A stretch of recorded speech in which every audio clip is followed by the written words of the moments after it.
जंगल में सुबह से काले काले बादल छाए हुए थे। शाम होते ही तेज बारिश शुरू हो जाती है। जंगल के सभी पक्षियों ने अपने अपने पक्के घर बना लिए थे। अब वो अपने परिवार के साथ अपने पक्के घर में सुरक्षित बैठे थे। उसी जंगल में एक मानो चिड़िया ने अभी तक अपना पक्का लकड़ियों का घर नहीं बनाया था। वो तो बारिश में अपने तिनकों के घोंसले में भीग रही थी। कितनी तेज बारिश हो रही है। मैंने अभी तक अपना पक्का लकड़ियों का घर नहीं बनाया। मुझे क्या पता था कि इतनी जल्दी बारिश शुरू हो जाएगी। कल ही तो मैं अपनी माँ के पास से आई हूँ। अगर तुम गलत बोल रही हो। इस बार हमारे अलावा मानो चिड़िया ने भी अपना घर नहीं बनाया। लगता है वो चिड़िया भी हमारी तरह आलसी ही हो गई है। बादल जी, वो चिड़िया आलसी नहीं है। वो अपनी माँ के पास गई थी क्योंकि उसकी माँ बहुत दिनों से बीमार थी।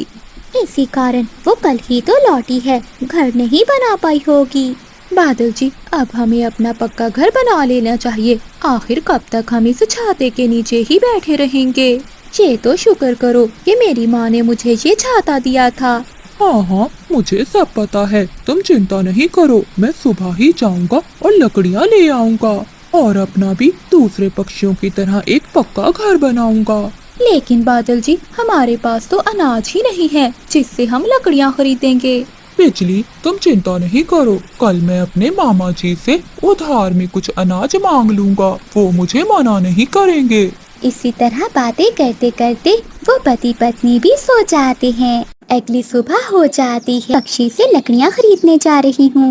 मानो बहन, तुम्हारे पास तो 2 अनाज की पोटलियां हैं। तुम्हें तो पक्की और मजबूत लकड़ियां मिलेंगी। वैसे मेरे मामा जी भी बहुत बड़े लकड़हारे हैं। उनके पास भी बहुत पक्की और मजबूत लकड़ियां होती हैं। तुम बोलो तो मैं तुम्हें मजबूत और पक्की लकड़ियां अपने मामा जी से दिला देता हूँ। अच्छा बादल भैया, आपके मामा लकड़हारे पक्षी हैं, तो ठीक है, आप मुझे वहीं से लकड़ियाँ खरीद कर दे दें। ठीक है चिड़िया बहन, तुम ये पोटलियां मुझे दे दो और मैं तुम्हें थोड़ी देर में लकड़ियां ला कर देता हूँ। ठीक है बादल भैया, मैं आपका इंतजार करूंगी। जल्दी आना लकड़ियाँ लेकर। ये कहते हुए मानो चिड़िया अपने घोंसले की ओर चली जाती है। बादल जी, तुमने चिड़िया से झूठ क्यों बोला कि तुम्हारे मामा जी लकड़हारे हैं। असल में तो तुम्हारे मामा जी तुम्हारी तरह आलसी और कामचोर हैं। हाँ हाँ बिजली, सब पता है मुझे। ये तो मैंने चिड़िया से झूठ बोला है। इससे हमारा ही फायदा होगा। अच्छा, वो कैसे। मैं लकड़हारे पक्षी के पास जाऊंगा और कम अनाज में लकड़ियां खरीद कर लाऊंगा और वो कच्ची लकड़ियां लेकर मैं चिड़िया को दे दूंगा। थोड़ी ना उस चिड़िया को मालूम होगा कि ये लकड़ियां मजबूत हैं या कच्ची। और जो चिड़िया का बाकी अनाज बचेगा उसमें और अनाज डालकर हम अपने लिए पक्की और मजबूत लकड़ियां ले आएंगे। अरे वाह बादल जी, क्या बेवकूफ बनाया है तुमने चिड़िया को। अब उस छोटी चिड़िया के अनाज से हम अपने घर की लकड़ियाँ खरीदेंगे।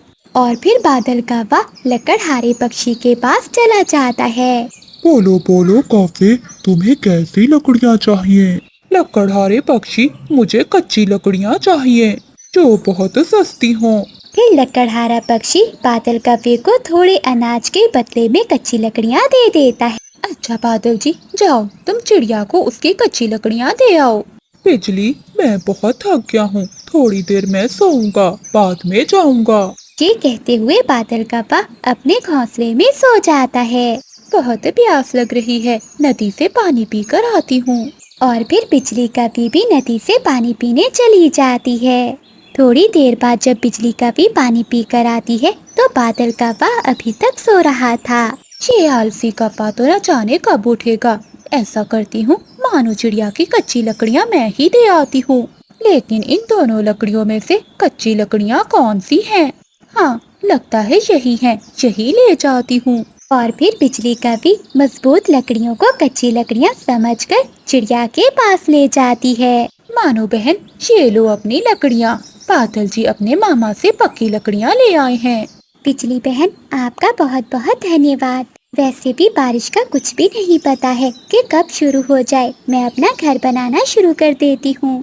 फिर बिजली कौवी अपने घोंसले की ओर चली जाती है और चिड़िया अपना घर बनाना शुरू कर देती है। दूसरी तरफ बादल कौवा और बिजली कौवी भी उन कच्ची लकड़ियों से अपना घर बनाने लगते हैं। अगली सुबह हो जाती है। बादल और बिजली ने उन कच्ची लकड़ियों से अपना घर बना लिया था। दूसरी ओर चिड़िया ने भी अपना पक्का घर बना लिया था।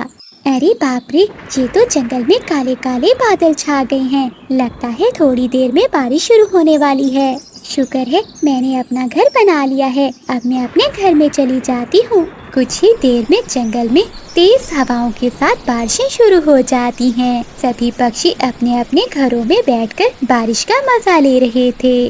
बिजली, कितनी तेज बारिश हो रही है। मुझे तो लगता है चिड़िया का घर अब तक टूट गया होगा। हाँ बादल जी, मुझे भी ऐसा ही लगता है। बिजली कौवी ने इतना कहा ही था कि तेज हवा से उनका घर नीचे गिरकर टूट जाता है। वो तो मुश्किल से अपनी जान बचाकर बाहर निकलते हैं। अरे बिजली, ये हमारा घर कैसे टूट गया? हमारे घर की लकड़ियाँ तो बहुत मजबूत थी। बादल जी, लगता है तुम्हारे मामा जी ने झूठ बोला था। नहीं नहीं बिजली, मेरा मामा कभी झूठ नहीं बोलता। बिजली, कहीं ऐसा तो नहीं कि तुमने वो मजबूत लकड़ियाँ चिड़िया को दे दी हो? तभी उन दोनों की नजर सामने चिड़िया के घर पर जाती है। बादल जी, लगता है मुझसे ही भूल हो गई। मैंने पक्की लकड़ियाँ चिड़िया को दे दी। ऐसे उन कौवों को अपने किए की सजा मिलती है और वो बारिश में भीगते रहते हैं। बिजली, मैंने सारी उम्र पाप किए हैं। अब मरते समय मुझसे और पाप ना करवाओ। मैं अपनी जायदाद बेटे और बेटी में बराबर तकसीम करूँगा। बादल जी, तुम तो बीमार हो और तुम्हारी बेटी तो ब्याह कर बेगाने घर चली जाएगी। एक मेरा जुगनू ही तो आसरा देगा मुझे। तुम अपनी सारी जायदाद मेरे जुगनू के नाम कर दो। मगर बिजली, ये मगर वगर छोड़ दो। मैंने जैसा कहा है वैसा ही करो। फिर बादल कौवा अपनी सारी जायदाद अपने बेटे जुगनू के नाम कर देता है। तभी बादल कौवे की बेटी भी घर आ जाती है। बाबा, आपको कुछ नहीं होगा। मैंने उल्लू वैद जी से बात की है। वो कल आएंगे आपको देखने। चुटकी मेरी बेटी, अब मुझे दवा की कोई जरूरत नहीं है। मेरी कुछ ही सांसें बाकी रह गई है। बादल, तुम अपनी बेटी से बात करो, मैं अभी आती हूँ। फिर बिजली कौवी घर से बाहर चली जाती है। जुगनू बेटा, तुम यहाँ बैठे हो और घर में तुम्हारे पिता मरने वाले हैं। माँ, अगर मैं पिता के पास बैठूंगा तो क्या